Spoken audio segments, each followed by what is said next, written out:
Heredé un conglomerado valorado en 200 millones de euros. Mi marido me llevó de viaje. Durante una inmersión, un joven muchacho se me acercó de repente y me dijo: «Tu botella de oxígeno está envenenada, huye». Gracias a él, sobreviví, y mi regreso supuso la ruina total para la familia de mi esposo. El sol de Mallorca derramaba una luz dorada como la miel sobre el mar azul turquesa. Apoyé mi cabeza en el hombro de Javier, el hombre con el que había compartido los 5 años más dulces de mi vida. El lujoso yate se mecía suavemente, como una nana susurrada por el océano. Hacía apenas un mes, mi padre, el hombre más grande de mi vida y presidente del Grupo Ibérico, había fallecido repentinamente de un infarto.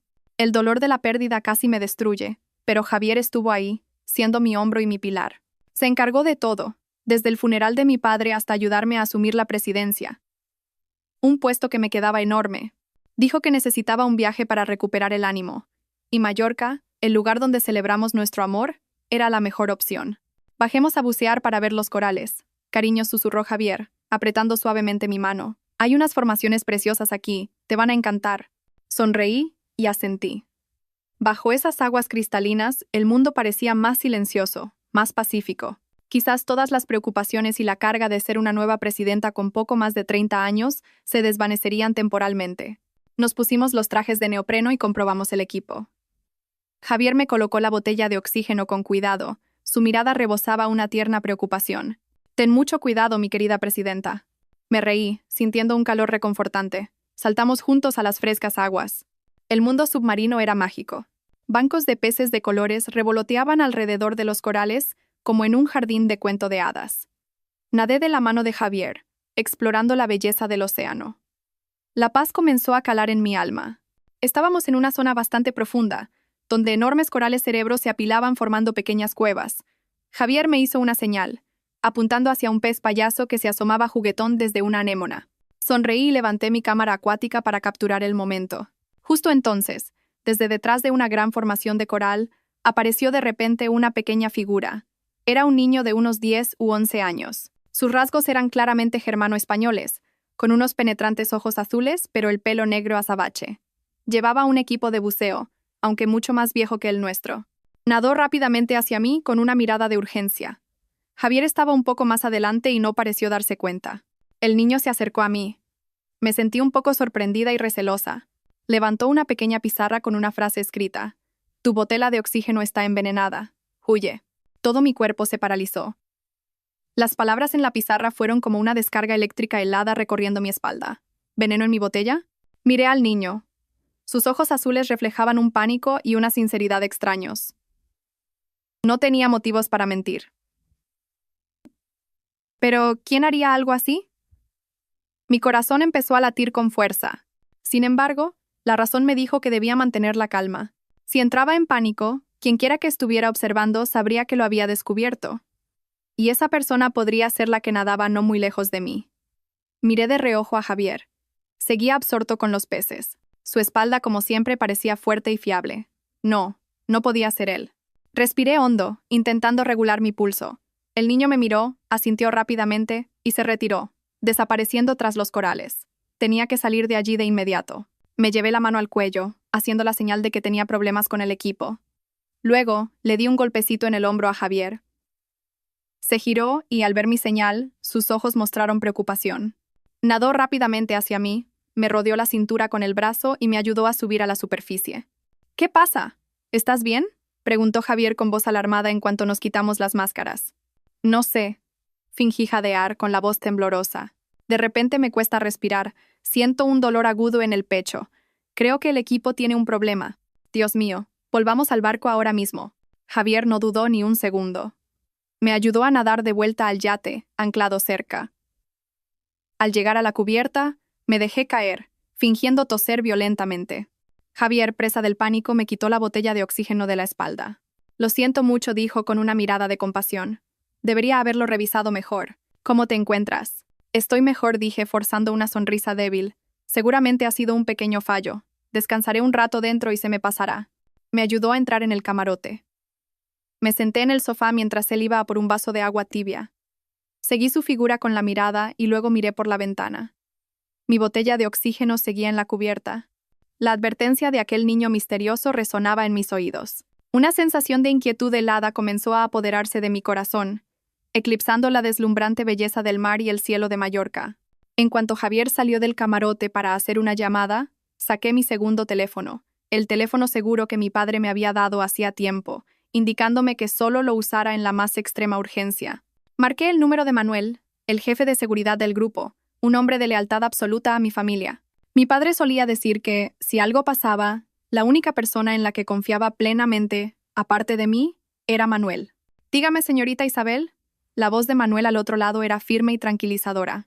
Manuel, intenté que mi voz sonara lo más calmada posible. Necesito que me ayudes con algo extremadamente urgente y secreto. ¿Dónde estás? Estoy en Madrid, pero si usted lo ordena, puedo estar en cualquier lugar en cuestión de horas. Perfecto. Ven a Mallorca inmediatamente. Estoy en el yate Ibérico 09, anclado en una cala apartada. Te enviaré la ubicación. Trae a tu equipo de más confianza y a un experto en química. Hay una botella de oxígeno en la cubierta. Necesito que la analices de inmediato. Que nadie se entere. Especialmente mi marido. Manuel no hizo preguntas. Solo respondió con un breve y claro: entendido, señorita. Estaré allí lo antes posible. Colgué, borré el historial de llamadas y guardé el teléfono justo antes de que Javier entrara sonriendo. Acabo de hablar con el médico. Dice que puede que hayas sufrido un pequeño shock por la inmersión, que con descanso te recuperarás. Esta tarde no iremos a ningún sitio. Nos quedaremos en el yate. Asentí, fingiendo cansancio y quedándome dormida. Pero en mi cabeza, miles de preguntas daban vueltas. Si lo que el niño dijo era cierto, si la botella realmente contenía veneno, ¿quién era el culpable? ¿Y cómo lo sabía ese niño? ¿Quién era él? 3 horas después, mientras fingía dormir, mi teléfono secreto vibró. Un mensaje de Manuel. Hemos llegado. Procediendo. Manténgase a salvo, señorita. Respiré aliviada. Con Manuel aquí, me sentía un poco más segura. Poco después, Javier dijo que tenía una reunión online urgente con unos socios, que necesitaba tranquilidad y se encerraría en su despacho del yate. Era mi oportunidad. Me deslicé hasta la cubierta de popa, donde Manuel me había citado. Iba vestido de paisano, como un turista cualquiera, esperando con otro hombre. Señorita Isabel. Manuel inclinó la cabeza. Este es el profesor Ramos, nuestro experto. Hemos hecho un análisis preliminar. Tal como dijo, en la botella hay una pequeña cantidad de un compuesto extraño, incoloro e inodoro. Este compuesto, al ser inhalado en dosis bajas, no causa la muerte inmediata, sino que destruye lentamente el sistema nervioso, provocando síntomas de debilitamiento similares a una enfermedad natural. Si hubiera buceado más profundo y durante más tiempo, probablemente. Manuel no terminó la frase, pero yo entendí. Mi corazón se encogió como si alguien lo estuviera estrujando. Era verdad. Alguien quería matarme de forma lenta y silenciosa. ¿Y el niño? Pregunté con la voz quebrada. ¿Habéis encontrado al niño que me avisó? Lo hemos encontrado. Se llama Leo. Es un niño germano-español. No está muy bien, parece aterrorizado. Lo hemos llevado a un lugar seguro en la isla. Dice que quiere verla en persona. Inmediatamente subimos a una lancha rápida y dejamos el yate. Manuel había preparado una villa discreta en un resort aislado. Leo estaba acurrucado en un sofá, temblando. Al verme entrar, sus ojos azules se abrieron de par en par, mezclando miedo y una chispa de esperanza. Me senté a su lado y le pregunté suavemente en español. Hola, Leo. Soy Isabel. Gracias por salvarme. ¿Puedes contarme qué ha pasado? Leo me miró un buen rato antes de empezar a hablar en voz baja. Su acento era extraño, pero lo entendí perfectamente. Su padre era un profesor de química germano-español, un genio en toxicología. Hacía mes y medio, un empresario español adinerado lo contactó en Berlín para encargarle una neurotoxina extremadamente potente e indetectable a cambio de una suma muy elevada. Su padre, que necesitaba fondos para una investigación, aceptó venderla, pero tras la entrega, se sintió inquieto. Hizo una copia de seguridad de todos los datos, la fórmula, las transacciones y la información del comprador. Unas semanas después, su familia fue atacada en su casa de Berlín por un grupo de desconocidos. Sus padres y su hermana pequeña fueron asesinados. Leo logró escapar escondiéndose en un compartimento secreto. Antes de morir, su padre solo tuvo tiempo de gritarle que fuera a España, buscara a la mujer de la foto de la transacción y le entregara un pendrive. Los asesinos incendiaron la casa para borrar pruebas, pero Leo consiguió llevarse el pendrive. Había llegado a Mallorca, me reconoció por las fotos de los periódicos y me había estado siguiendo durante días, esperando la oportunidad de advertirme. ¿Qué aspecto tenía ese empresario?, pregunté, con el corazón en un puño. Leo levantó sus ojos llenos de lágrimas y me miró. Iba con otro hombre, pero el que pagó y habló más. Se parecía mucho al hombre que estaba contigo esta mañana. El niño, temblando, sacó un pequeño pendrive de su bolsillo y me lo entregó. Mi padre dijo que toda la verdad está aquí. Por favor, venga a mi familia. Apreté el pendrive helado en mi mano. Mi mundo entero se vino abajo. El hombre que estaba conmigo esta mañana. Javier. Mi marido. No podía ser. Regresé a la villa segura con Manuel. Leo fue llevado a descansar a una habitación separada, con gente de Manuel vigilando fuera. El niño estaba agotado tras semanas de terror. Yo, en cambio, no podía descansar. El pendrive en mi mano pesaba 1 tonelada. Necesitamos al mejor informático, le dije a Manuel, con la voz seca. Ya lo tengo preparado, respondió. Me llevó a otra habitación donde un joven estaba sentado frente a un moderno equipo informático. Este es Alex, el mejor hacker de sombrero blanco que conozco. Asentí, saludé a Alex y le entregué el pendrive. Descífralo, cueste lo que cueste.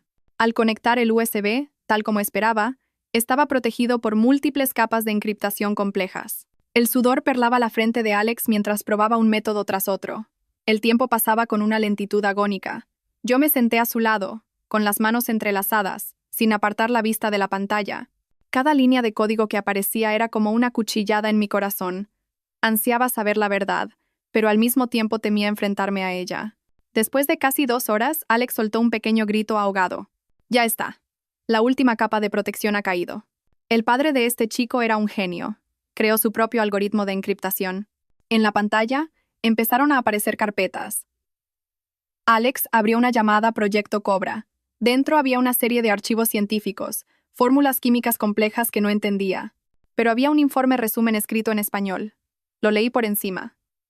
Describía en detalle una neurotoxina con el nombre en clave N27. Este veneno, al entrar en el cuerpo, no causaba síntomas inmediatos. Se acumulaba gradualmente en los tejidos grasos y luego se liberaba lentamente, atacando el sistema nervioso central, provocando falsos infartos, derrames cerebrales o un debilitamiento general sin dejar rastro en las pruebas forenses habituales. Sentí que el corazón se me paraba. El informe de la autopsia de mi padre concluyó que murió de un infarto agudo de miocardio. Alex abrió otra carpeta llamada Transacción. Dentro había archivos sobre el trato. Un contrato de compraventa del N27 por 5 millones de euros. El vendedor era la compañía química del padre de Leo. El comprador, una empresa fantasma con sede en Singapur. Pero en la última página, la firma del representante del comprador era una que nunca podría olvidar. La firma de Javier. Junto a ella, el sello de su empresa privada, la que siempre decía que estaba en pérdidas. La fecha del contrato era de 1 semana antes de la muerte de mi padre. Se me hizo un nudo en la garganta. Todo a mi alrededor empezó a volverse borroso. Pero aún había más. Una última carpeta llamada Audio. Alex me miró con duda. Ábrela, ordené, con una voz que apenas reconocía como la mía. Alex pulsó play. Sonó una grabación de audio. No una, sino 2 voces. Una era la voz grave y cálida de Javier, dolorosamente familiar. La otra, aguda y maliciosa, era la de Carlos, mi primo, el que siempre me había envidiado porque mi padre no le dejó el grupo a él. ¿Todo en orden?, se oía la voz de Carlos. ¿El viejo no sospecha nada? Tranquilo, Carlos, se rió Javier. Se fía de mí ciegamente, me ve como a un hijo. Le preparo el té personalmente cada día con un pequeño ingrediente especial de Alemania. Ni el mejor médico podría concluir otra cosa que no fuera agotamiento por exceso de trabajo. Pronto, el grupo ibérico será nuestro. ¿Y qué hay de Isabel?, preguntó Carlos. Es una piedra en el zapato. Esa niñata es fácil, respondió Javier. Su voz, antes tan dulce, ahora sonaba repugnante. Está loca por mí. Hará lo que yo le diga. Cuando el viejo se haya ido, la enviaré lentamente al otro mundo a reunirse con su papi. Un accidente, un shock alérgico, pan comido. Para entonces, yo seré su marido legal y tú su primo más cercano. Este conglomerado, estos 200 millones, serán nuestros. La conversación continuaba con sus planes sucios, sus palabras venenosas dirigidas a mí y a mi padre, a quien yo adoraba. Dejé de escuchar. Todos los sonidos a mi alrededor se desvanecieron. Las pruebas eran abrumadoras. El marido al que le había entregado todo mi amor durante 5 años, el que me había jurado cuidarme toda la vida, era el mismo que había asesinado a mi padre y planeaba matarme a mí. Él, junto a mi primo a quien siempre había respetado, había montado una farsa perfecta para robarlo todo. Amor, confianza, felicidad, todo hecho añicos. No lloré, no grité. Un vacío aterrador se apoderó de mí. El dolor se transformó en una ira gélida. Me levanté y miré a Manuel. Mis ojos ya no mostraban ni una pizca de debilidad. Manuel, prepáranos para volver a Madrid. Es hora de que yo misma reescriba el guión de esta obra. El colapso duró solo un instante. Inmediatamente después, una calma extraña me envolvió. Las lágrimas no podían caer, porque el dolor se había convertido en odio, y el odio había forjado una voluntad de acero. Me miré en el espejo. Ya no era la joven heredera débil que solo conocía el amor, ni la presidenta novata abrumada por una carga demasiado grande. En mis ojos ahora solo había determinación y un fuego de venganza que ardía lentamente. «Señorita, ¿qué hacemos ahora?», preguntó Manuel. Su voz denotaba preocupación, pero también disposición. «Podríamos entregar todas estas pruebas a la policía. Con lo que tenemos, seguro que pagarán por ello». Negué con la cabeza. «Aún no, Manuel. La mayoría de estas pruebas son digitales. Javier y Carlos son astutos, tienen contactos, podrían encontrar la forma de negarlo todo o destruir las pruebas. Además, tienen un as en la manga que aún no conocemos, ese proyecto K que mencionó el padre de Leo. No podemos alertarlos. Si muero o si saben que los he descubierto, todo terminará». Caminé de un lado a otro de la habitación, mi mente trabajando a una velocidad sin precedentes. Todas las piezas del puzzle empezaron a encajar. «Creen que soy un cordero inocente», dije, con una sonrisa fría asomando en mis labios. «Pues seguiré interpretando el papel del cordero, incluso más inocente, más débil. Volveré y haré el papel de la esposa que confía ciegamente en su marido, la presidenta títere que no sabe nada de negocios y depende por completo de la guía de Javier y la ayuda de su primo Carlos». Manuel me miró, algo sorprendido por mi cambio, pero rápidamente entendió. «Quiere usar sus propios planes contra ellos». «Exacto», respondí. «Quieren que muera, pero no de inmediato. Me necesitan viva como tapadera para tomar el control legal del grupo. Ese es nuestro tiempo. Necesito tu ayuda en 3 cosas. Primero, protege a Leo a toda costa. Es el testigo más importante y le debo la vida. Llévalo a un lugar donde nadie pueda encontrarlo. Segundo, investiga en secreto a Verónica, la amante de Javier. Quiero saberlo todo sobre ella. Tercero, infiltra a tu gente en el círculo más cercano de Javier y Carlos. Vigila cada uno de sus movimientos, cada llamada, cada reunión. Necesitamos más pruebas, pruebas irrefutables». «Entendido, señorita». «Todo se hará con la máxima discreción», aseguró Manuel. Y yo continué. «Volveré al grupo ibérico. Ese sillón de presidenta me lo dejó mi padre. No solo me sentaré en él, sino que tomaré el poder de verdad. Consolidaré mi posición, eliminaré poco a poco a los secuaces de Carlos y traeré de vuelta a la gente leal a mi padre. Esta guerra no se librará en los tribunales, sino en la sala de juntas del grupo ibérico». El plan estaba trazado. Ya no tenía miedo. Ahora, cada día junto a Javier sería una actuación. Cada palabra de amor que le dijera sería una maldición. Cada sonrisa mía ocultaría un puñal esperando el momento de atacar. El vuelo de Mallorca a Madrid pareció interminable. Me senté junto a Javier, apoyando la cabeza en su hombro como solía hacer. Me rodeó con su brazo, susurrando dulces palabras de consuelo. «Cuando lleguemos a casa, descansa mucho, cariño. Deja que Carlos y yo nos encarguemos de todo en la empresa». Levanté la vista hacia él forzando las lágrimas. «Gracias, amor. Sin ti no sé qué haría». Javier sonrió satisfecho. Una sonrisa que antes me parecía la más cálida del mundo, pero que ahora solo me provocaba una náusea profunda por su falsedad. No sabía que el cordero que abrazaba estaba listo para convertirse en lobo. La casa acababa de empezar. El primer día de vuelta en el grupo ibérico, elegí deliberadamente un vestido blanco, elegante y sencillo, y un maquillaje ligero para dar una apariencia frágil, necesitada de protección. Javier me acompañó hasta la puerta del despacho presidencial. «Tú quédate aquí y descansa. Yo presidiré las reuniones de hoy. Si necesitas algo, llámame». Asentí dócilmente, mirándole marchar con ojos llenos de confianza. Pero en cuanto la puerta se cerró, la sonrisa desapareció de mi rostro. Pulsé el botón del interfono. «Señorita García, convoque a todos los jefes de departamento a la sala de juntas principal en 15 minutos. Yo presidiré la reunión». La secretaria se sorprendió un poco, pero obedeció de inmediato. 15 minutos después, entré en la sala de juntas. Todos los directores estaban presentes. Javier y Carlos también estaban allí, sus rostros no podían ocultar su asombro. Buenos días a todos, dije. Mi voz aún sonaba débil, pero mis ojos miraban fijamente a cada persona. Gracias por venir. Sé que el fallecimiento de mi padre es una gran pérdida, y que todavía soy muy inexperta en este puesto. Sin embargo, el Grupo Ibérico fue la obra de su vida. No puedo permitir que se hunda. A partir de hoy, dirigiré personalmente todas las operaciones del conglomerado. Vi a Carlos esbozar una sonrisa burlona, mientras Javier fruncía el ceño. Isabel, intervino Javier con tono preocupado. Acabas de volver de viaje, tu salud no está recuperada. Deja que Carlos y yo nos ocupemos. No tienes que esforzarte tanto. Gracias, Javier, me giré para mirarlo, sonriendo dulcemente. Pero precisamente porque quiero que mi padre descanse en paz, debo ser más fuerte. Confío en que con tu ayuda, la de Carlos y la de todos los aquí presentes, lo conseguiré. Sin darles oportunidad de interrumpir, continué. Lo primero, quiero restituir en sus puestos a quienes fueron la mano derecha de mi padre. Señor Morales, le invito a volver como director financiero. Señor Ortega, el Departamento de Estrategia necesita su experiencia. Espero que todos me ayuden a llevar esta carga. El señor Morales y el señor Ortega, dos directores veteranos que Carlos había forzado a una jubilación anticipada tras la muerte de mi padre. Me miraron atónitos, con gratitud y emoción en sus ojos. Los aliados de Carlos en la sala empezaron a murmurar.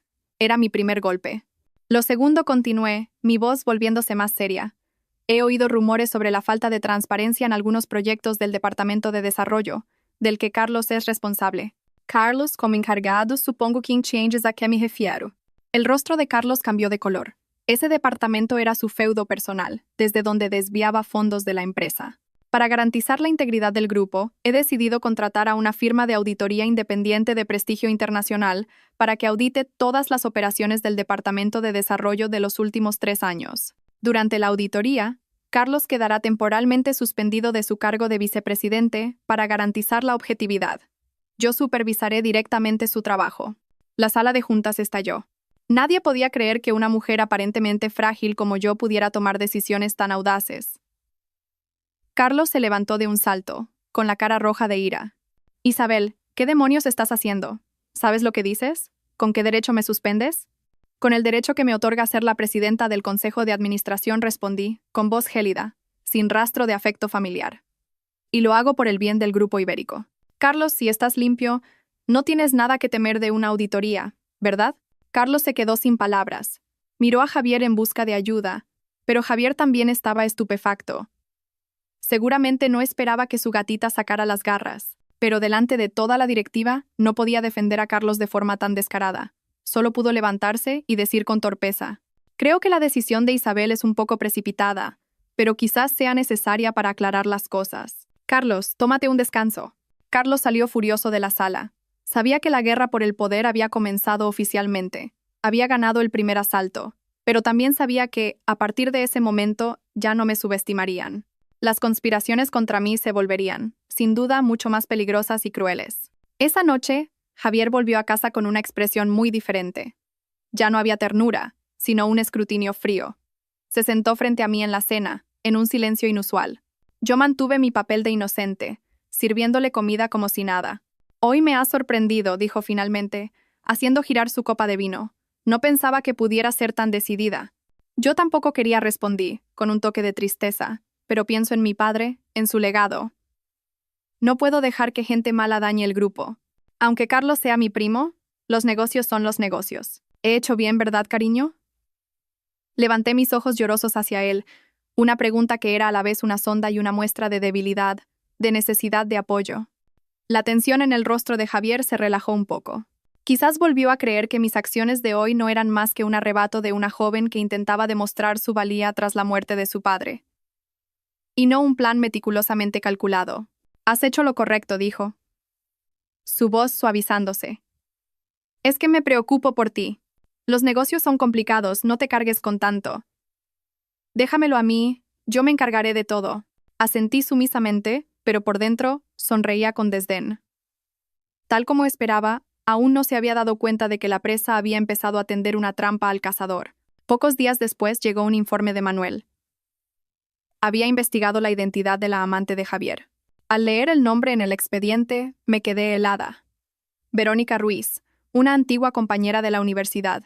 Verónica había estudiado farmacia. Era inteligente y ambiciosa. En aquel entonces había mostrado interés por Javier, pero él no le correspondió. ¿Quién iba a decir que, después de tantos años, estarían liados? Y lo que era peor, ahora trabajaba para una multinacional farmacéutica especializada en la investigación de compuestos químicos. Sus conocimientos eran la pieza que faltaba en el rompecabezas, explicando cómo Javier pudo usar el veneno de forma tan sofisticada. Manuel también había conseguido instalar un micrófono diminuto en el teléfono que Javier usaba para sus comunicaciones privadas.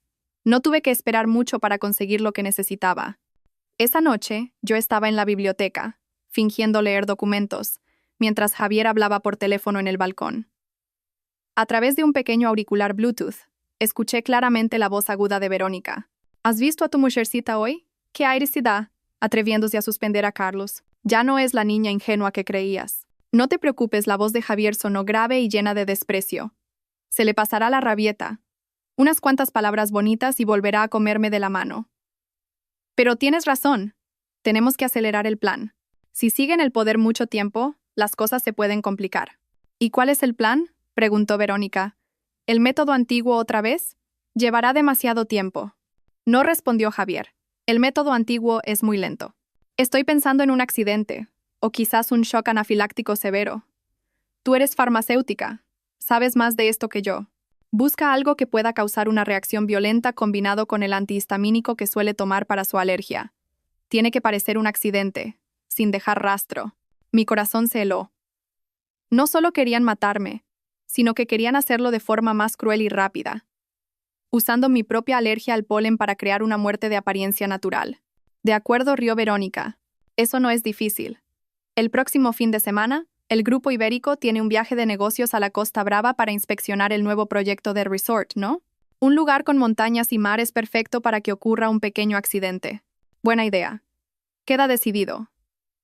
Después de que todo acabe, le haré firmar un poder notarial completo sobre sus bienes, con la excusa de su débil salud. Y todo será nuestro. La llamada terminó. Me quedé inmóvil en la oscuridad, apretando los puños. La Costa Brava. Una trampa mortal me esperaba allí.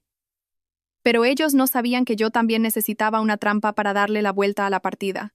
A la mañana siguiente, durante el desayuno, fingí entusiasmo. Cariño, he estado revisando el proyecto del resort en la Costa Brava. Tiene un potencial increíble. Creo que también deberíamos invertir en energías renovables allí. He preparado un plan preliminar. ¿Le echas un vistazo? Le entregué a Javier una carpeta, lanzando un cebo jugoso sobre un proyecto de inversión en energía de miles de millones. Los ojos de Javier brillaron.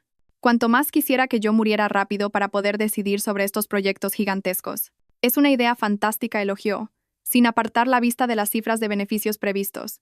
Déjame estudiarlo y lo hablamos. Este fin de semana vamos a la Costa Brava y lo vemos sobre el terreno. Claro, sonreí.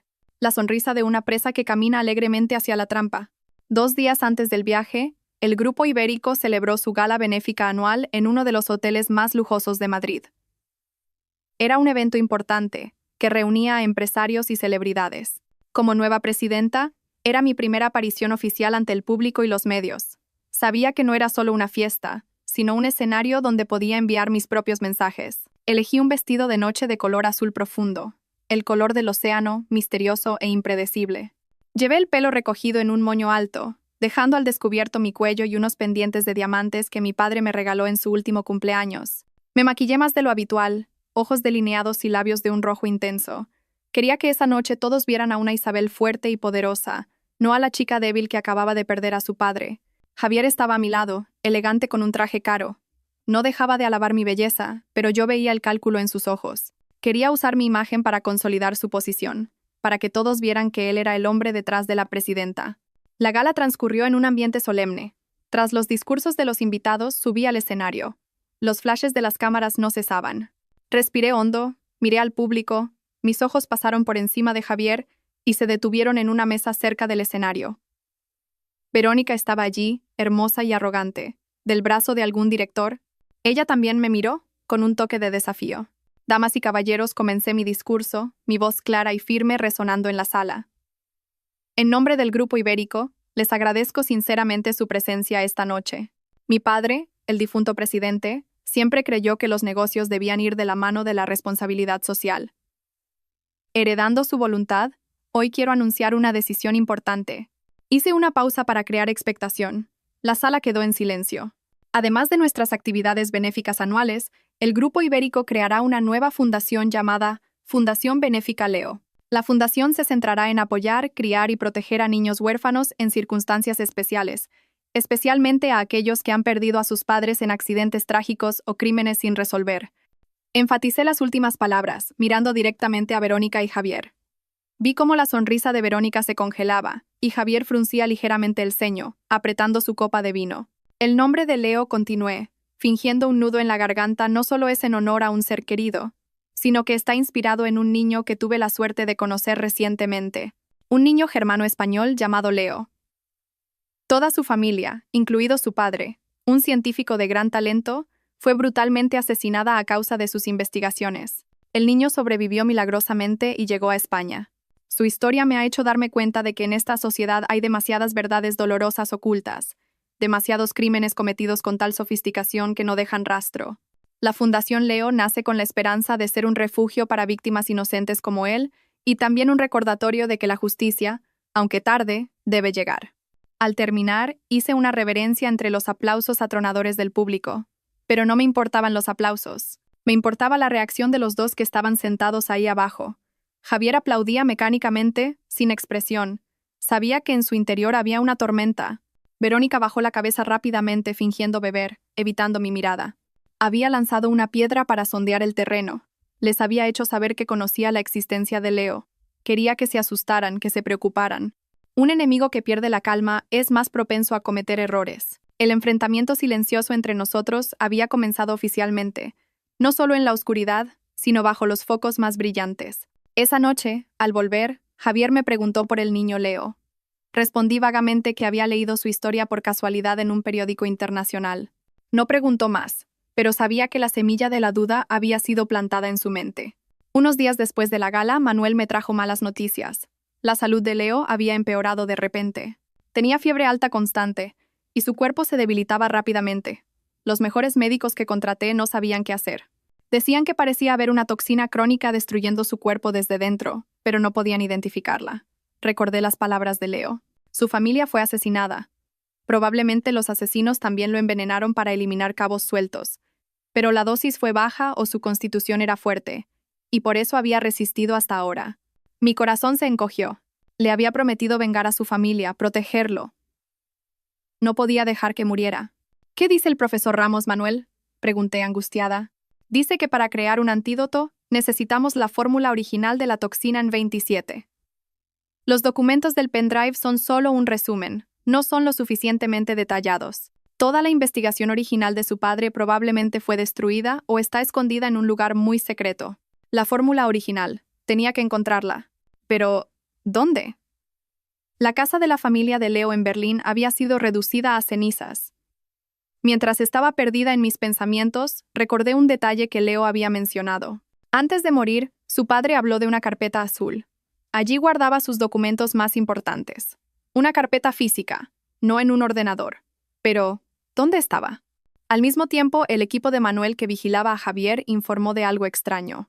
Últimamente, Javier entraba con frecuencia en el despacho privado de mi padre en casa, una habitación a la que yo apenas había vuelto desde su muerte para no enfrentarme al dolor. ¿Qué hacía él allí? Esa noche, esperé a que Javier estuviera profundamente dormido y me deslicé en el despacho de mi padre. La habitación estaba tal como él la dejó. Encendí la pequeña lámpara de escritorio. Empecé a buscar. No sabía qué buscaba, solo una vaga intuición me guiaba. Revisé cada cajón, cada estante. De repente, mi mano tocó un grueso libro de cuero titulado Historia de la Química Alemana. Mi padre apreciaba mucho ese libro, pero estaba colocado de forma ligeramente distinta a los demás. Curiosa.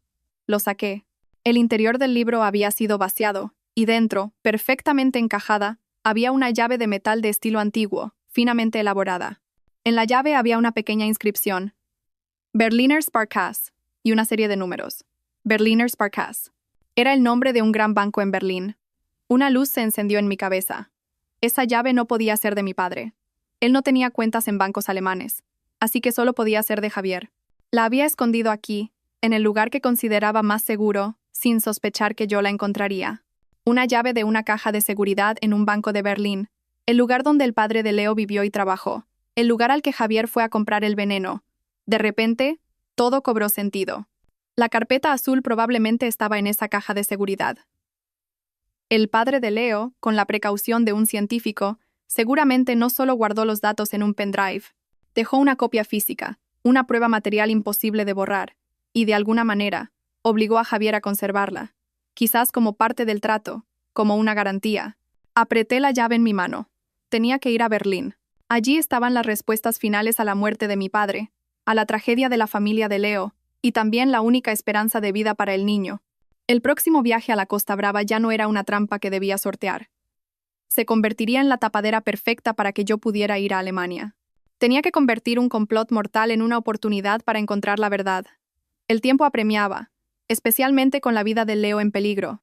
Tenía menos de 2 días antes del viaje a la Costa Brava. Debía crear una excusa perfecta para volar a Berlín sin que Javier sospechara. A la mañana siguiente, convoqué una reunión urgente con el señor Morales, el director financiero al que acababa de restituir. Era alguien en quien podía confiar plenamente. Le conté la situación de Leo y mi plan de ir a Berlín, pero oculté la verdad sobre Javier, diciendo solo que era la única pista para encontrar al asesino de mi padre. El señor Morales, con su lealtad inquebrantable a mi padre, no dudó. Juntos, creamos una farsa. Un socio estratégico de largo recorrido del Grupo Ibérico en Alemania estaba en crisis financiera y quería vender una tecnología central extremadamente importante a un precio de ganga. Pero exigían que la máxima responsable y el director financiero estuvieran en Berlín en 48 horas para cerrar el trato. Todo se preparó meticulosamente. Correos electrónicos, contratos falsos, e incluso una videollamada con un director alemán organizado por el equipo de Manuel. Esa noche, le di la buena noticia a Javier. Fingí estar emocionada y estresada. Cariño, es la oportunidad del siglo para el grupo. Si conseguimos esta tecnología, dejaremos atrás a toda la competencia. Pero es muy urgente. El señor Morales y yo tenemos que volar esta misma noche. Javier se quedó perplejo, frunciendo el ceño. El viaje a la Costa Brava estaba planeado, la trampa tendida, y de repente la presa quería volar al otro lado del continente. ¿Tan urgente es?, preguntó, escéptico. ¿No puedes enviar a otra persona? Acabas de recuperarte. No me gusta que viajes tan lejos. No puedo, amor. Piden explícitamente a la presidenta. Es mi oportunidad para demostrar mi valía ante el consejo. Quédate tú aquí y ocúpate de todo. Aplazamos lo de la Costa Brava unos días. En cuanto vuelva, vamos. Te prometo que volveré lo antes posible. Utilicé un tono caprichoso y ambicioso, propio de una joven presidenta deseosa de afirmarse. La codicia en los ojos de Javier finalmente venció a la sospecha. Un gran negocio traería enormes beneficios, y después de mi muerte todo sería suyo. Aceptó a regañadientes. El señor Morales y yo tomamos el vuelo nocturno a Berlín. Durante las más de 10 horas de vuelo, no pude pegar ojo. Estaba ansiosa por Leo y tensa por lo que estaba a punto de enfrentar. Berlín nos recibió con una mañana fría. Sin perder un segundo, fuimos directamente al banco Berliner Sparkasse. Tras completar los complejos procedimientos de verificación, un empleado del banco nos guió a la bóveda de seguridad. El sonido metálico de la cerradura resonó en el silencio. La pesada puerta de la caja de seguridad se abrió. Dentro, solo había un objeto, una carpeta de cuero azul. Mi corazón latía con fuerza. Volvimos a la habitación privada que habíamos reservado. Con manos temblorosas, abrí la carpeta. Dentro había documentos perfectamente ordenados. La primera página era la fórmula química detallada y completa de la toxina NEM27, junto con el procedimiento para crear el antídoto. La esperanza de vida de Leo estaba ahí.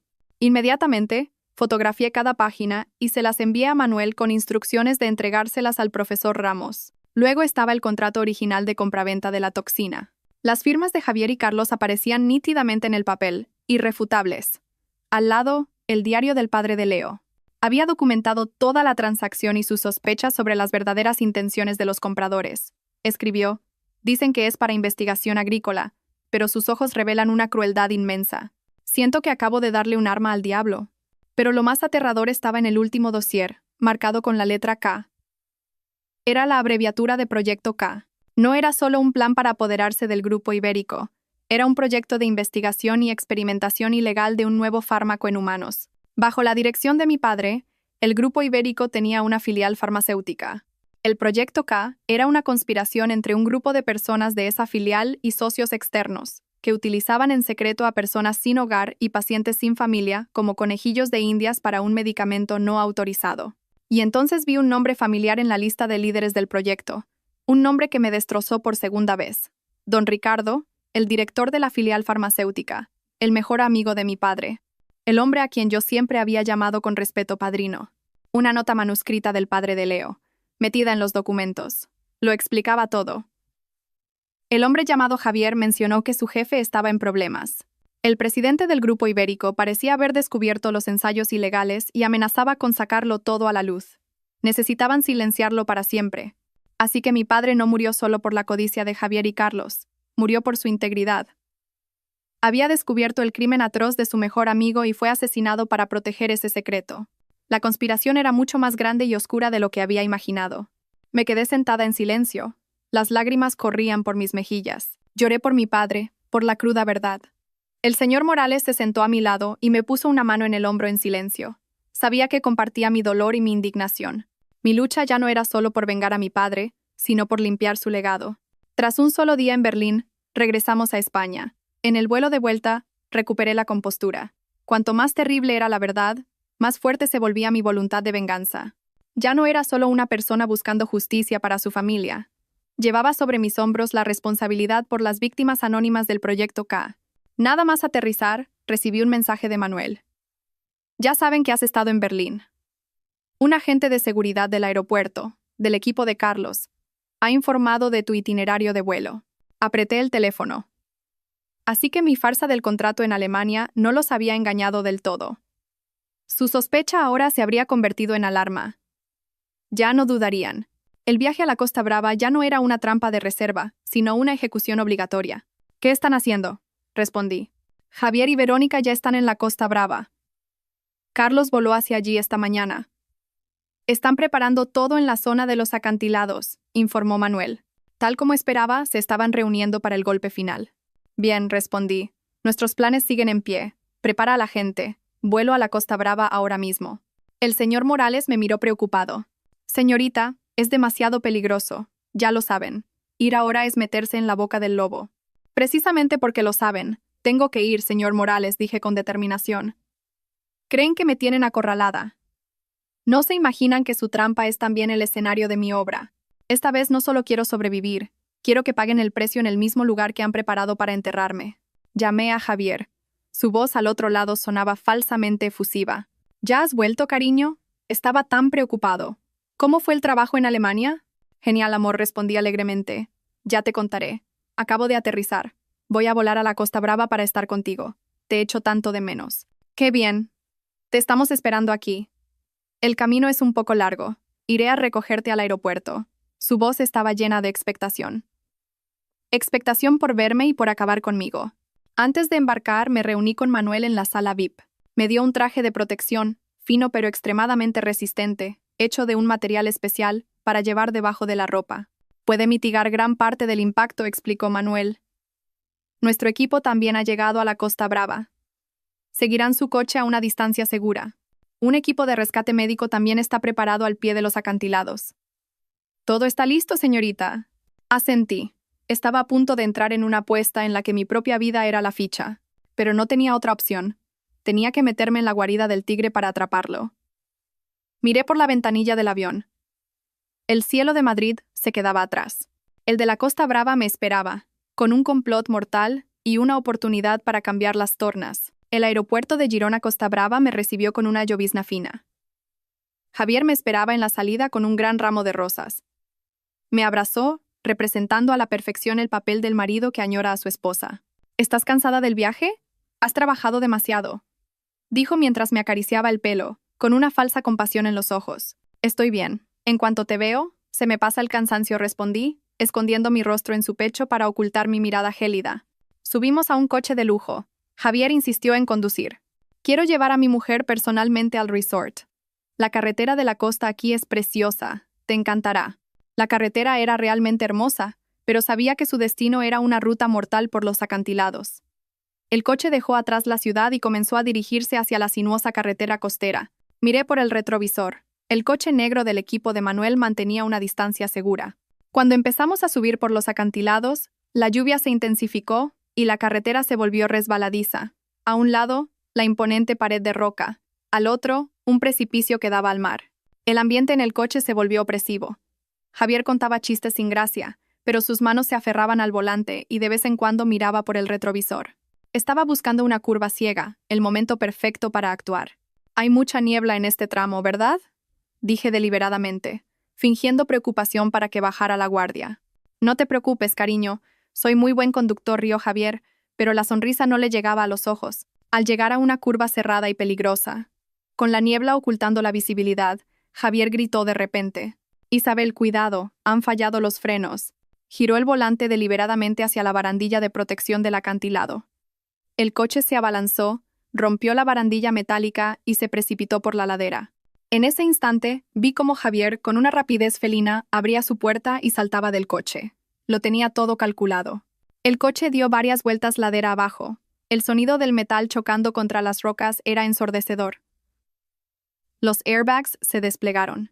Gracias al traje de protección y a mi preparación, solo sentí un fuerte impacto, pero no sufrí heridas graves. El coche finalmente se detuvo, bloqueado por un gran árbol, a solo unos metros del borde del precipicio. Me quedé quieta, fingiendo estar inconsciente. Poco después, oí pasos acercándose.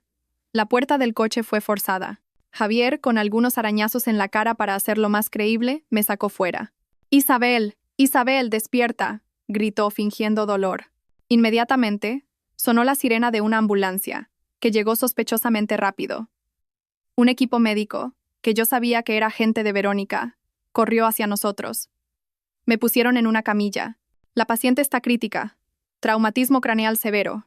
Hay que llevarla al hospital ya», gritó uno de ellos. Me subieron a la ambulancia. Javier también subió. Las puertas se cerraron y la ambulancia salió a toda velocidad. Dentro, una enfermera se acercó a mí. A pesar de la mascarilla, reconocí la mirada triunfante de Verónica. Sostenía una jeringuilla con un líquido transparente. «Pobrecita mi amiga», susurró Verónica con voz venenosa. «Qué accidente tan terrible. Deja que te ponga un analgésico para que te vayas en paz». Estaba a punto de clavarme la aguja en la vena del brazo. Era el momento decisivo. Justo cuando la fría punta de la aguja estaba a milímetros de mi brazo, gemí suavemente y abrí los ojos. Mis ojos no mostraban el pánico de alguien que acaba de escapar de la muerte, ni el odio de quien sabe que va a ser asesinada. En su lugar estaban completamente vacíos, aturdidos y confundidos. Miré a Verónica y luego a Javier. Parpadeé, como si intentara reconocerlos. ¿Dónde estoy?», susurré, con una voz débil y extraña. «¿Quiénes sois? ¿Y yo quién soy?». La mano de Verónica con la jeringuilla se detuvo en el aire. Me miró estupefacta y luego se volvió hacia Javier con perplejidad. Javier también estaba paralizado. No esperaba que me despertara en ese preciso momento, y mucho menos mi reacción. «Isabel, ¿no me reconoces?». «Soy Javier, tu marido». Se acercó, intentando cogerme la mano. La retiré bruscamente, como si me quemara, con una mirada de miedo y distancia. «¿Mi marido? No recuerdo nada. Me duele mucho la cabeza. No sé quién eres». Mis lágrimas comenzaron a brotar, no de falsedad, sino como una liberación de toda la tensión y el miedo que había reprimido. Tenía que actuar bien. Javier y Verónica se miraron, intercambiando una mirada calculadora. Pude leer sus pensamientos. Un cadáver causaría demasiados problemas. Investigación policial, autopsia, preguntas interminables. Pero una esposa que pierde la memoria tras un accidente es una historia completamente diferente. Una persona amnésica ya no es una amenaza. Al contrario, se convierte en la marioneta perfecta, fácil de controlar, dispuesta a firmar cualquier papel que le pongan delante. Una fortuna de 200 millones de euros sería suya de forma legal y mucho más limpia. Verónica guardó la jeringuilla en silencio. «Probablemente el golpe le ha afectado al cerebro», le dijo a Javier con tono de experta. «Es un caso de amnesia postraumática. Hay que llevarla al hospital para tenerla en observación». Su plan de asesinato se había pospuesto. Habían picado el anzuelo. Me llevaron a un hospital privado de lujo, donde sabía que todos los médicos y enfermeras habían sido sobornados. Me diagnosticaron un traumatismo cráneoencefálico que me había causado amnesia temporal. Permanecí en la cama, interpretando el papel de una paciente débil, asustada y completamente desorientada. Javier estaba a mi lado constantemente, haciendo de marido devoto, contándome pacientemente nuestros recuerdos, mostrándome fotos de la boda. Cada palabra suya me revolvía el estómago, pero yo solo podía mostrar una escucha ingenua. Esa noche, cuando Javier y Verónica pensaban que dormía, los oí susurrar fuera de la habitación. «Parece que la suerte está de nuestro lado», dijo Verónica, satisfecha. «Ahora todo es más fácil. Déjala aquí unos días para que se estabilice y luego le das los papeles del poder notarial para que los firme. Una amnésica no sabrá lo que firma». «Vigilémosla unos días más», respondió Javier. «Hay que asegurarse de que la amnesia es real y no una farsa. Últimamente me resulta impredecible». Cerré los ojos, con el corazón acelerado. Aún sospechaban. Mi actuación solo acababa de empezar. Había ganado tiempo. Había hecho que bajaran la guardia. Ahora tenía que aprovechar este tiempo precioso para reunir las últimas pruebas y preparar el golpe final. Los días siguientes en el hospital pasaron lentamente. Vivía el papel de una extraña en mi propia vida. Cada mañana, interpretaba la escena de pánico al ver a Javier. Él, con la paciencia de un depredador, me traía historias y objetos para ayudarme a recordar. Me enseñaba álbumes de boda. Me hablaba de nuestra luna de miel en París. Cada palabra suya era un puñal. Pero yo solo mostraba confusión y una curiosidad infantil. Carlos también vino de Madrid a visitarme. Me miraba con escrutinio, haciéndome preguntas detalladas sobre el pasado. ¿Recuerdas el viejo olivo en casa de la abuela? De pequeños siempre nos subíamos. Yo solo negaba con la cabeza, con la mirada perdida. No me acuerdo. Una mezcla de decepción y satisfacción apareció en su rostro. Para reforzar su confianza, empecé a firmar papeles sin importancia que Javier me daba. Pequeños contratos, documentos administrativos de la empresa. Fingía preguntar ingenuamente: ¿y esto qué es? ¿Para qué lo firmo? Javier me explicaba vagamente que eran necesarios para mantener la empresa en funcionamiento mientras yo estaba enferma. Su satisfacción era evidente al verme firmar sin dudar. Su cautela hacia mí disminuía día a día. Empezaron a hablar abiertamente de transferir pequeños activos y fondos de inversión a mi nombre a los suyos, creyendo que yo no entendía nada. Pero por la noche, cuando Javier se iba y solo quedaba una enfermera de confianza de Verónica, era cuando yo actuaba. Esa enfermera era en realidad una agente de Manuel infiltrada. Bajo su apariencia de enfermera dedicada, me pasaba en secreto un microteléfono. Cada noche, en los breves minutos que salía, me comunicaba con Manuel y el señor Morales. «¿Cómo va todo, Manuel?» «Señorita, han empezado a moverse. Carlos está intentando vender un paquete de acciones que tiene autorizado. Javier está tratando de retirar fondos de sus cuentas de inversión. Están intentando liquidar activos lo más rápido posible». «Perfecto», dije. «Dejadles hacer. Recopilad todas las pruebas de esas transacciones ilegales. Señor Morales, coordínese con los auditores para bloquear cualquier cuenta sospechosa, pero sin que se den cuenta todavía. Hay que acorralarlos». También pregunté por Leo. «¿Cómo está?» «El antídoto ha funcionado. Ya está fuera de peligro y se está recuperando. Está muy preocupado por usted». Saber que Leo estaba a salvo me alivió. Era mi mayor motivación. Mi tiempo se agotaba. Sabía que Javier y Carlos no serían pacientes mucho más tiempo. Pronto me darían el poder notarial definitivo, y una vez firmado, mi vida no valdría nada. Sería entonces cuando no dudarían en actuar por última vez. Tenía que adelantármeles. Después de casi 2 semanas, me dieron el alta y me llevaron a una lujosa villa que Javier había alquilado en la costa. Dijo que el aire marino me ayudaría a recuperarme, pero yo sabía que era una jaula de oro donde podían controlarme mejor. Una mañana, Manuel me envió un mensaje cifrado. Javier ha contactado con un grupo de matones locales. También ha comprado 2 billetes de avión a Suiza para la semana que viene. Iba a actuar. El momento había llegado. Ese mediodía, sentada en el porche mirando al mar, me llevé las manos a la cabeza y fruncí el ceño. Javier corrió hacia mí. «¿Qué pasa? ¿Te duele la cabeza?» «No», dije, con voz ausente. Creo que acabo de recordar algo. Muy vago. Una cena, con muchas velas. Y tú me pediste matrimonio». Elegí deliberadamente un recuerdo romántico, uno que él seguramente me había contado. La expresión de Javier cambió de sorpresa a alegría, y luego a una pizca de inquietud. «Sí. ¿Lo recuerdas?» «¡Qué maravilla, Isabel!», exclamó, pero sus ojos delataban un destello de pánico. Mi recuperación no estaba en sus planes. Quiero volver a sentirlo», dije, cogiéndole la mano con ojos suplicantes. «Esta noche, tú y Carlos, ¿podríamos cenar juntos? Aquí mismo. Quiero intentar recordaros a todos. Una cena, una confrontación directa. Era mi invitación final, una trampa que tendía en mi propia jaula». Javier dudó, pero al ver mi expresión inocente y anhelante, no pudo negarse. Pensó que era su última oportunidad para confirmar mi estado antes de actuar. Esa noche, la mesa estaba puesta al aire libre, con vistas a la playa, velas, el sonido de las olas, un escenario romántico y falso. Javier y Carlos se sentaron frente a mí, fingiendo alegría por mi aparente recuperación. Tras apurar mi copa de vino, la dejé sobre la mesa y los miré fijamente. Javier empecé con voz cómoda. Acabo de recordar otra cosa. Un viaje a Berlín, una llave de banco escondida en un libro de mi padre y una carpeta azul. La sonrisa se congeló en los rostros de Javier y Carlos. La copa de vino en la mano de Carlos tembló. ¿Qué? ¿Qué dices? ¿Estás delirando?, tartamudeó Javier. ¿Delirando? Sonreí con amargura. ¿Y qué me dices de la toxina en 27? ¿Del proyecto K? ¿De la muerte de mi padre? ¿También son delirios? El telón había caído. Los miré a los ojos. Mi mirada ya no tenía esa inocencia fingida, solo un odio gélido.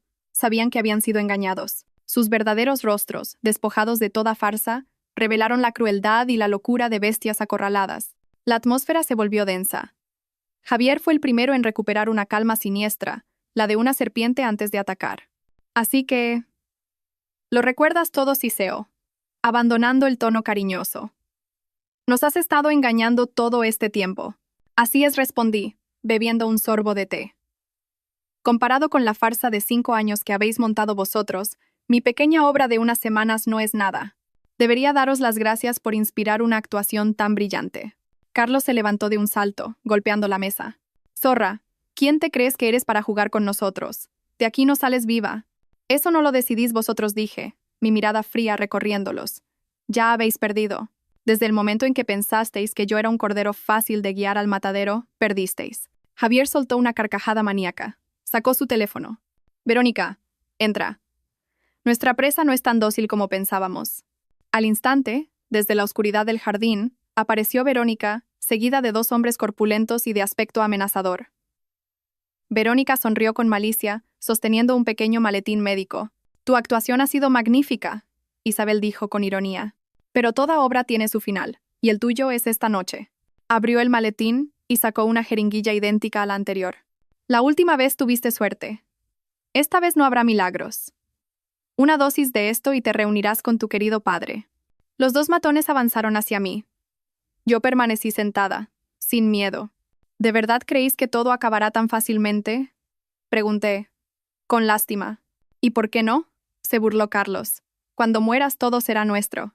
La policía concluirá que te suicidaste por la depresión post-accidente. Justo en ese momento, un estruendo sacudió la noche. La cancela de hierro de la villa fue derribada. Los potentes faros de varios coches de policía iluminaron el jardín como si fuera de día. Decenas de agentes armados irrumpieron desde todas partes. Policía, nadie se mueva. Manuel dio un paso al frente, apuntando su arma directamente a Javier. Javier Sanz, Carlos Montes, Verónica Ruiz, manos arriba. Los 3 se quedaron petrificados. Los matones intentaron huir, pero fueron reducidos al instante. A Verónica se le cayó la jeringuilla, que se hizo añicos en el suelo, convirtiéndose en una prueba irrefutable. La policía les puso las esposas rápidamente. Cuando pasaron a mi lado, Javier me miró con un odio y una incredulidad infinitos. ¿Cómo? ¿Cómo lo sabías? Siseo. Me levanté, me acerqué a él y le susurré al oído, solo para que él lo oyera, porque olvidaste que si el amor puede ser ciego, el odio es 1000 veces más aterrador. Al verlos ser arrestados, no sentí alegría. Solo un extraño vacío. La batalla aún no había terminado. El verdadero cerebro, el lobo con piel de cordero, seguía libre. Días después, regresé a Madrid. La noticia del caso sacudió el mundo empresarial. La presidenta del Grupo Ibérico, víctima de un complot de su marido y su primo para asesinarla y robar su fortuna. Los titulares estaban por todas partes. Mi imagen aparecía demacrada pero con una mirada firme. Me había convertido en el centro de atención, la víctima y la heroína. Pero sabía que esto era solo la punta del iceberg. Don Ricardo, el cerebro, seguía a salvo. Incluso me llamó, con voz falsamente preocupada. Isabel, querida, me he quedado de piedra con la noticia. No puedo creer que Javier y Carlos fueran capaces de algo así. ¿Estás bien? ¿Necesitas algo? Escuchar su hipocresía me revolvió el estómago. Estoy bien, gracias por su interés, don Ricardo. La justicia se hará cargo, respondí fríamente y colgué. Reuní a mi equipo de confianza. Manuel, el señor Morales y Alex, el joven hacker. Alex, ¿estos documentos de Berlín pueden incriminar a Ricardo? Alex negó con la cabeza. Señorita, estos papeles prueban que Javier y Carlos compraron el veneno y estaban involucrados en un proyecto K. El nombre de Ricardo aparece en la lista de personal clave, pero no hay pruebas directas de que él diera la orden de asesinar al presidente. Es un zorro muy astuto. Mi corazón se hundió. Espera, dijo Alex de repente. El padre de Leo era extremadamente cuidadoso. Quizás usó un servicio de almacenamiento en la nube como respaldo. La casa se quemó, pero los datos en la nube son indestructibles. ¿Puedes encontrarlo? Pregunté, con una nueva esperanza. Será difícil, pero no imposible. Tras horas de trabajo febril, Alex gritó. Lo encontré. Una cuenta en la nube encriptada con el nombre de su hija. En la pantalla apareció una carpeta llamada Reunión Final. Era un video de una conferencia online. El rostro de don Ricardo apareció, nítido. Estaba hablando con otros cómplices. En una pequeña ventana estaba Javier. Los ensayos de la fase 3 han sido un éxito, decía la voz fría de Ricardo. Pero tenemos un problema. El presidente el presidente del grupo ha empezado a sospechar. Amenaza con denunciarlo todo. No podemos dejar que lo arruine. Uno del grupo preguntó, ¿qué sugiere, señor? Ricardo miró a la ventana de Javier. Javier, tú eres el más cercano a él. Sabes lo que tienes que hacer. Hazlo limpiamente. Usa eso que trajiste de Alemania. Tiene que parecer un infarto natural. Después, su hija será tuya. Y el conglomerado, nuestro. El video terminó. La prueba definitiva. El cerebro del mal, al que yo había querido como a un padre. Me derrumbé en la silla, llorando. Este dolor era aún mayor que la traición de Javier. Era el colapso de toda mi confianza, pero tenía que ser fuerte. Al día siguiente, convoqué una junta extraordinaria del Consejo de Administración. Todos estaban presentes, incluido don Ricardo, sentado en su lugar de honor, con su habitual aire digno. Señores, dije, levantándome, hoy no estamos aquí para hablar del futuro, sino del pasado. Un pasado oscuro que ha estado oculto demasiado tiempo. Detrás del complot de mi marido y mi primo, hay un cerebro mucho más cruel. Hice una seña a Alex. Tengo un video que lo prueba todo. Justo cuando Alex iba a conectar su portátil, la puerta de la sala se abrió de golpe. Javier, con ropa de preso, irrumpió con una pistola en la mano, arrastrando a 2 guardias. «¡Quietos todos!», gritó. Corrió hacia mí, me agarró del pelo y me puso el cañón frío en la sien. «Vayad las armas ulamato». Manuel y su equipo, presentes en la sala, dudaron y bajaron sus armas. Don Ricardo, pálido como un muerto, intentaba escabullirse. «Firma esto». Javier me lanzó unos papeles a la mesa. «La cesión de todas tus acciones. Ahora». Estaba desesperado. «¡Detente!». Una voz joven pero firme sonó desde la puerta. Era Leo, de pie, junto a un escuadrón de fuerzas especiales que ya habían rodeado el edificio. La previsión de Manuel había funcionado. La aparición de Leo fue la gota que colmó el vaso. La locura de Javier explotó. Me empujó y apuntó a Leo. «Tú también, te mandaré con tus padres». «¡No!», grité. Un disparo resonó, pero no fue Leo quien cayó. Una bala de un francotirador de la policía alcanzó a Javier en el hombro. Los agentes irrumpieron y lo redujeron. Corrí a abrazar a Leo, temblando. Cuando todo se calmó, volví a mi asiento. La policía detuvo a don Ricardo en la puerta trasera. Como iba diciendo, dije, con voz firme: «La obra no ha terminado. Por favor, pongan el vídeo». La pantalla se iluminó. La voz de Ricardo ordenando la muerte de mi padre llenó la sala. El consejo lo miró con horror y desprecio. «Tú has arruinado todo», siseó Ricardo, mirándome con odio. «No he sido yo», respondí. «Ha sido su propia codicia y crueldad la que le ha destruido». La policía se lo llevó. El telón final había caído. El juicio fue un acontecimiento nacional. Se desveló no solo el complot de asesinato, sino toda la red de ensayos ilegales. Con las pruebas irrefutables y el valiente testimonio de Leo, la justicia fue implacable. Don Ricardo, Javier y Carlos fueron condenados a cadena perpetua. Verónica recibió 20 años. El resto de cómplices también recibieron sus merecidas sentencias. Al salir del juzgado, el cielo parecía más azul que nunca. La justicia se había hecho. Mi padre y la familia de Leo podían, por fin, descansar en paz. Un año después, el Grupo Ibérico era una empresa nueva.